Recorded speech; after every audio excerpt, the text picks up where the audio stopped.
Okay, so in this video I'm just going to do a quick introduction into inserting labels into our GUI using Tkinter.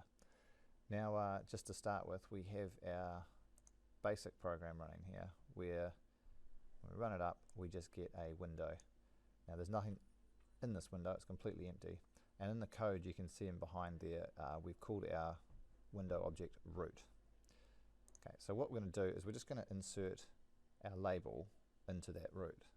Now I'm just going to do this before the main loop begins, which is the thing that starts our program running, and I'm just going to create a label. I'm just going to call it my label, and it's an instance of this label class, so label, and the first thing I need to set is the location, so that's the root, and then the second thing will be the text that we see, so I'm just going to write hi, I am a label.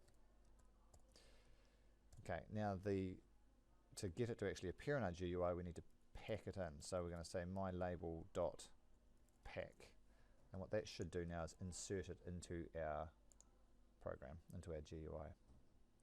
And there it is. You can see it appears at the top.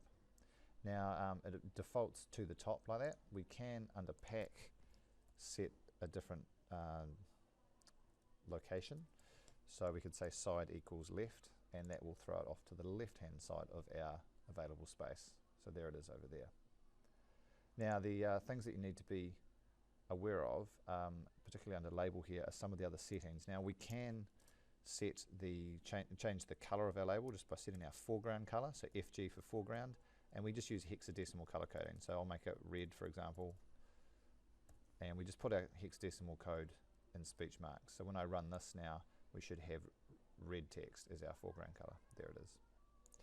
We can also change the background color of a label by going BG, and again we do that with hexadecimal color coding, so I'll just make it yellow so you can see it nice and bright.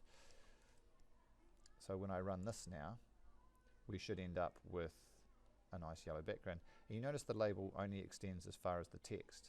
So we can also, if you want, change the width. So that's another setting. So if I say width, now you've got to be careful here because this width is not in pixels, it's actually in characters. So if I set 50, that is going to be wide enough for 50 characters. So there you are there.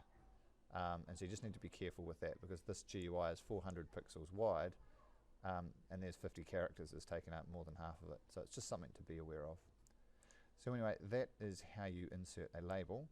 Remember, you set up the object, it's an instance of this label class. You must set the location, and then you have these other settings you can use. And finally, we pack it into our GUI.